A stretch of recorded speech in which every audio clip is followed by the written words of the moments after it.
Maybe we're just having too much fun. Dying Light, Batman Arkham Knight, The Witcher 3. Yes, I could be making a list of the top games so far this year, but I am not. They are all AAA games and all open world.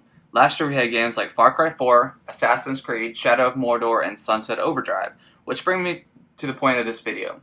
Why are a lot of AAA games recently open world?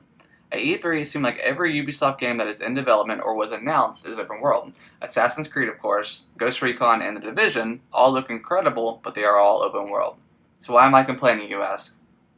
Not really complaining, but just making an observation on how AAA games work these days. It is no secret that publishers for years have been trying to come up with ways to keep the games in the gamers' hands. A lot of people buy a game, beat it, and then sell it to their local game store for quick cash. And then that local game store turns around and sells it $5 cheaper than the new price game. Publishers want to make money on their games after they have hit the market, and no one can blame them. Games aren't cheap to make. We all remember the $10 code to play multiplayer if the game was used. That didn't go too well, and publishers don't really do that anymore. Then came the Season Pass, which I believe has worked to an extent, but publishers have started to get greedy with the prices. I mean, come on. Batman Arkham Knight's Season Pass costs $40. That is disgustingly gross. When the Season Pass is almost as much as the game with half the content, then there is a problem. Now, it seems like most AAA games are open world, which is great for the gamer because you're getting more bang for your buck. CD Projekt Red has claimed that The Witcher 3 has over 200 hours of content, which playing it right now, I could see why they would claim that. It's freaking huge. With more DLC down the road and free DLC as well, which is great, but come on, I mean, I'm actually kind of getting sick of it. Yeah, I know I don't have to buy or even play these games, but I'm a gamer and I love games.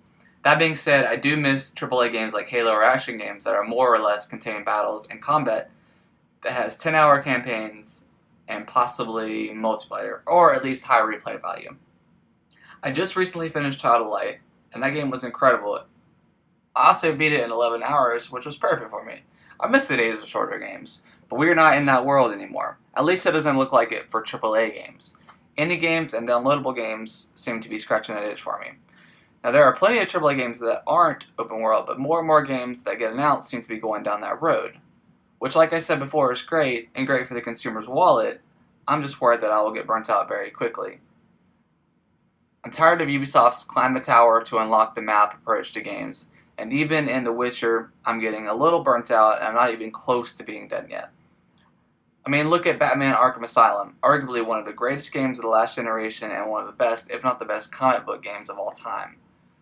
But as the series grew, the map and the ambition kept getting bigger and bigger, which in my opinion brought down the game a lot. They tried to do too many things and couldn't retain the first initial success of the first game. It was perfect. Yes, the island was in a way open world, but it wasn't too huge, and the Zelda-like approach to weapons and how they unlock new areas of the map were amazing. Bigger does not necessarily mean better. Maybe as I'm getting older, my tastes have changed, or I just don't have the time to sit down and play 60-hour games anymore. But either way, AAA games aren't going anywhere. I just hope they eventually do not turn into open world games.